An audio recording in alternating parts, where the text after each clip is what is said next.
Yo, what is going on, guys? It's C-Brev. Welcome to another MLB The Show 20 card review. In this one, I'm going over 86 overall Charlie Morton from the Houston Astros. This is a flashback card to MLB 17. You can get this card from the Classics pack by leveling up and selecting him as one of the 5 choices. That's the only way to get him. So, a lot of people have been asking me about this one, because before the game came out, I had ranked this as the best choice, or one of the best choices from that Classics pack. After using him, I think he's still probably top 3, but he is not as good as I was hoping, and he lost a lot of his value because of how the game mechanics play out this year. So I'm going to talk about all that. First of all, as a general synopsis, this guy is an okay pitcher. He's not going to fool anyone, really. He's really just an innings eater. I mean, you get this guy for the 74 stamina. A relief pitcher with 74 stamina is insane, honestly. That's so high for a reliever. And I've been using this guy as an opener a lot, messing around with some strategies and such. But as far as like pitching well, it's pretty much pitch to contact and pray. I mean, you're not going to get a whole lot of swings and misses with this card. His off speed isn't that great. He really only has a splitter and a curveball. You would like to see something like a slider for an ideal pitcher. And then 3 fastballs, and his 2-seam cutter don't move a lot, which I think is one of the main flaws with this card. Not a lot of break on his 2-seamer or his cutter, and so even if they're just slightly off on the PCI, they generally still hit the ball hard because it's not breaking enough to have them miss the ball with their PCI more so. The most success I've had with this card has been using the 4-seamer a lot. He can gas the 4-seamer up to 100 miles an hour, and it's a nice offset from his cutter, which is 90 to 92.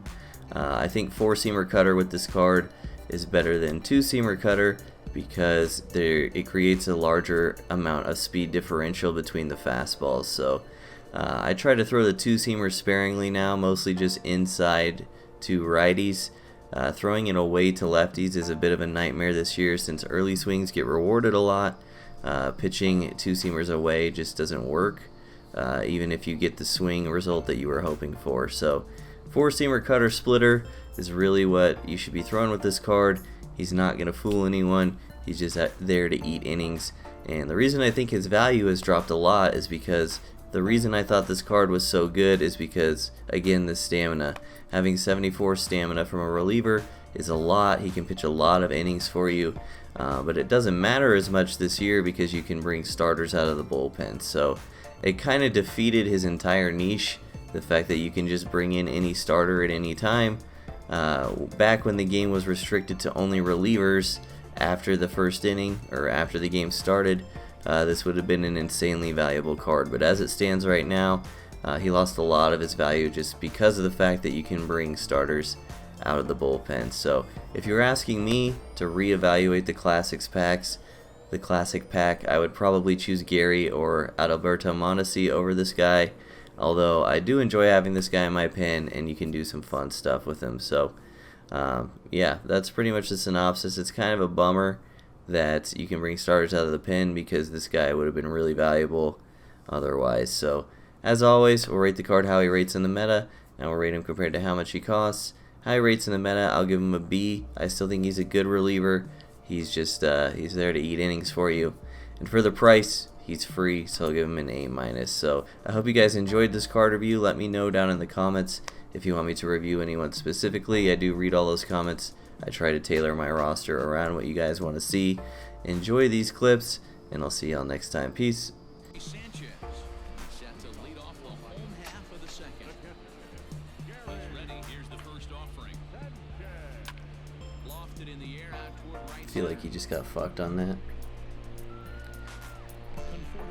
there. One pitch, one out. So one away here with the bases empty. And digging into bat next, the ever dangerous Juan Soto. Ready to deliver. Here's the first pitch. Bounce towards the second. You don't know how to play first base.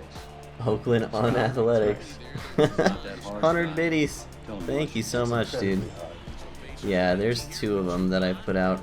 Man, they're on the tube. Exclamation point YT. First delivery to him on the way. Check swing, but he held up in time. Ball 1. I don't know what that means, Sparky. But you can't really think it's weird that someone likes a team when you're a fucking Rockies fan. 1 ball and 2 strikes. It really is, Chase. It's a whole different ball game. Grounded to third. Reined in. What's up, Alex? How's it going, bro? First. Here's the center fielder, Mike Trout.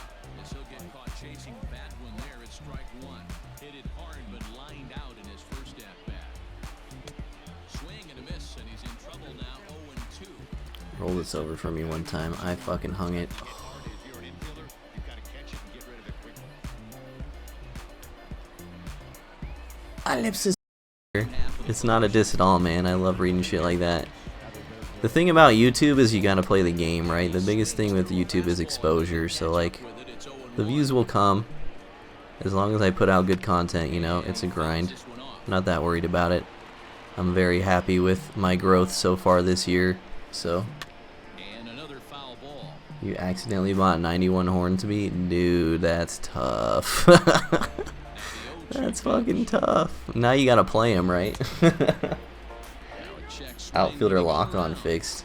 Hell yeah. I must have missed that somewhere. I was kind of skimming it.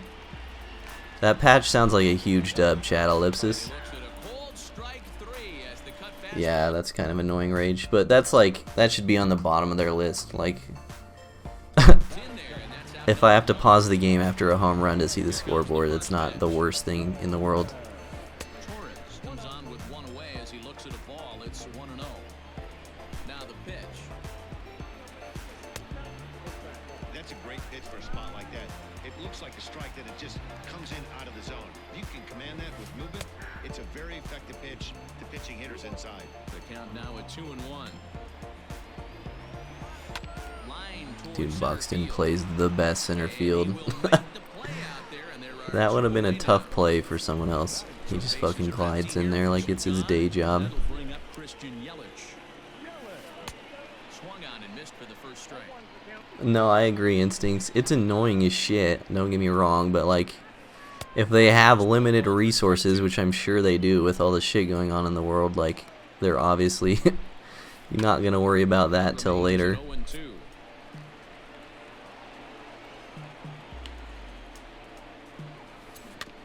Neither guy willing to give in, and the Yeah, he's been pretty decent for me, Rage. ready with I don't hate him by any means. Ellipsis, he's kind of fucking